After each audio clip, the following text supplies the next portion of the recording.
Well, they called New York home. They lived and were killed in Mumbai and were remembered in Israel. Those are the images from a memorial service honoring 2 of 6 Jews killed in last week's terrorist attack in India. Thousands of fellow Jews mourning the loss of a young married couple targeted because of their faith. Rabbi Gavriel Holtzberg and his wife Rivkah, 29 and 28 years old respectively, were gunned down in the siege on Mumbai last week. Taken hostage inside the Jewish center they ran together. The couple's 2-year-old son, Moshe, saved by a cook who fled the center and took him to safety. In all, the attacks last week killed at least 170 people, and each of them, of course, is tragic. But this young couple, one of whom moved to New York at the age of 9, is being remembered all around the world because of the risk he and his wife knew was inherent in the work they carried out. There are just 5,000 Jews in India, 3,000 of them in Mumbai. A population Gavi and Rivkah, as they were known, served in a manner one of his fellow American rabbis said made them 2 of the finest. Well, one of those memorial services is taking place tonight in the southern tier at a Chabad center not unlike what the Holtzbergs lived in and worked in. Well, we're joined now by Rabbi Slonim, who knew the Holtzbergs and is leading the ceremony to honor them tonight, joining us from his temple in the southern tier. And Rabbi, we certainly appreciate your time and are certainly sorry for your professional and personal loss. Thank you for joining us. Thank you.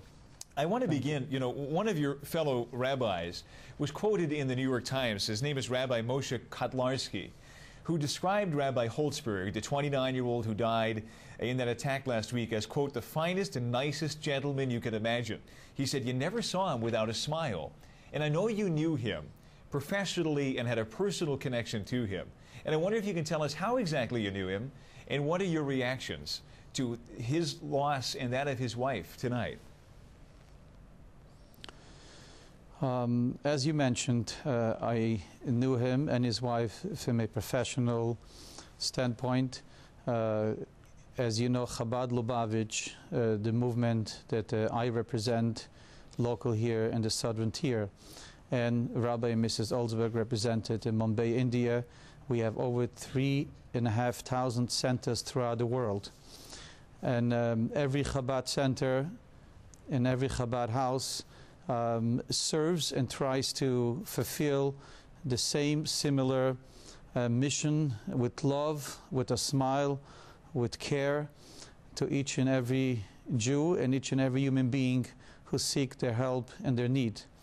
So from this professional point of view, I knew Rabbi and Mrs. Holtzberg because of several times throughout the years when some people, in more particular some alumni from Binghamton University that I was close with, who told me that they're traveling and one of the places they're going to be is Mumbai, and they wanted me to connect them to the Chabad rabbis there, and of course I connected them to the Holtzbergs.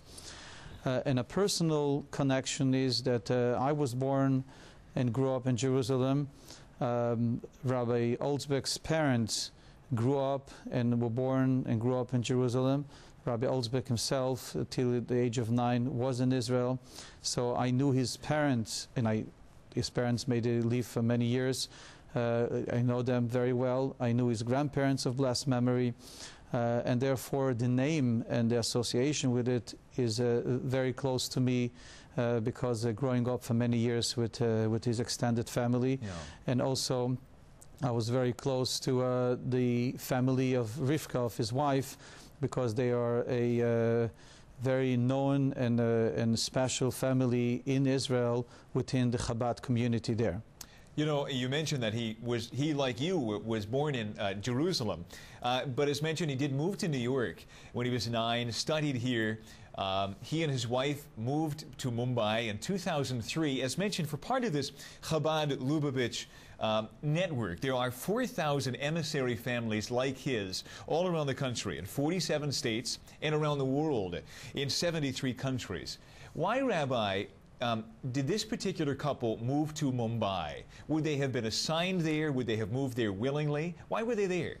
I remember when Gabi and Rivkah were announced that they are going to open up a Chabad center in Mumbai.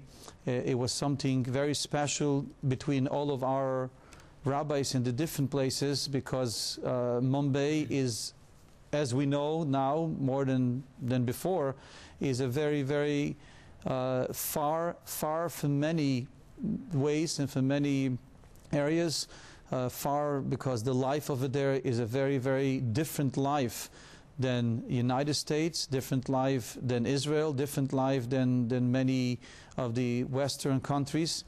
And therefore, to us, that when we heard that he's going to open this, it was something very special, realizing the self-sacrifice that this young couple is ready to do and go to such a place, leaving their own families, the comfort of their communities, the comfort of everything else for an observant Hasidic Jew that will want to have, and only for one reason, to open a center to help first and foremost the local Jewish community, and then the thousands and thousands of Jews who were traveling and have some business trips that they have to make and stop in Mumbai.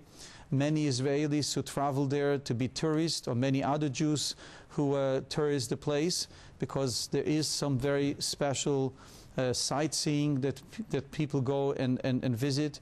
And they felt, the Holtzbergs, that they want to have a place, an open home for anybody who would seek comfort, who would seek Jewish guidance, who would want to have a kosher meal, who would want to celebrate a Jewish holiday, who would want to have somebody that they need, that if they are in need, that somebody could come and listen and help them out. Well, Rabbi, in large part, many people in India were not familiar with the beauty of that heritage that you just mentioned. As I mentioned earlier, there are only 5,000 Jews in all of India, 3,000 of them in Mumbai. It was a dangerous assignment that he accepted willingly, as you said. Do you have the sense, Rabbi, that your colleague and friend was targeted because of his faith? This is something that the news was shared with everybody, that there's no question that this was a target place because it was a Jewish center, and they knew that some Jews, and particularly Israelis, are congregating there, and therefore they targeted it. There's no question, because it's all in the news. So it's not a matter of a guess. I think it's very clearly that this was the reason why they targeted this place. And so what has this death, this vicious murder, as it was, done? How has it served as a rallying point for your fellow Jews and those in the Hasidic community around the world? Is this a renewed call to action for you? As I said tonight, you're memorializing these two victims, but I imagine you'll talk there tonight about how to carry forth with their particular mission. So first and foremost, what the headquarters already announced is that the center is going to be rebuilt as soon as possible, even greater and nicer and better. There is already a new couple from the movement who is leaving next week to take over the Holtzbergs and continue the great work that they did in Mumbai. And our great leader and teacher, Rabbi Schneerson, taught us in the past, when similar tragedies happened, is that tears have to be turned to action. Tears are important when we have to grieve. We are grieving, each and every one of us. We are grieving not just because this is our fellow professional rabbis and his wife, the rabbi and his wife that happened to, but we are grieving also because there is, as you know, there is literally thousands and thousands of Jews throughout all over the world who are mourning this terrible, tragic event, because we all feel that we're all targeted. And I may add that I don't think that this barbaric terrorist act was against Jews only, but it was against the Western world. So by extension, I think the entire Western world, the free world, the democratic world, was attacked, and we all mourn, and we all are behind words what we can do. Well, we do join with you in that, Rabbi, and we join with you in mourning this young couple and these people whom many of us, most of us, in fact, never met. You, of course, did meet them, and so we send to you again our condolences for your personal and, as mentioned, professional and very spiritual loss tonight. Rabbi Slonim, many thanks for your time, sir. Appreciate it. Thank you very much, and we should meet in happy occasions. Absolutely. Hopefully we will. In Capital tonight, we turn